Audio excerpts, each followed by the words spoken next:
এই যে এই যে দেখতাছেন না আপনি, এই যে দেখতাছেন একটা লোক একটা কাজ করতেছে। আমি পিছনে ক্যামেরা দেখাই, তারপরে বিস্তারিত বলি। একটা লোক দেখতাছেন, ওনার পিছনে একটা কালো ব্যাগ রয়েছে। উনি কি করতেছে? উনি কিন্তু পেপসি, 7 আপ এগুলার বোতল টুকাইতেছে। এই যে দেখেন, কথা হচ্ছে কি জন্য ইনি টুকাইতেছে।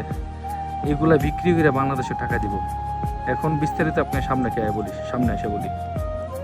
লোকটা ওই জায়গার মধ্যে বোতল টুকাইতেছে, টাকা উপার্জন করে বাড়িতে দিব।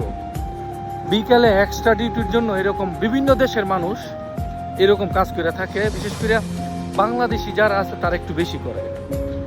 এখন প্রশ্ন হইতে পারে আমি এই ভিডিওটা কি জন্য করলাম। এই ভিডিওটা এই জন্য করছি, এইরকম বোতল টুকায়া বাড়িতে টাকা দেওয়ার পরে ওই টাকাগুলা যদি পরিবারে খায়া বলে যে তুই কি করছস বিদেশ কইরা, তখন একজন প্রবাসীর বলার মতো কোনো ভাষা থাকে না। একজন প্রবাসীর কারো কাছে বিচার দেওয়ার জায়গা থাকে না।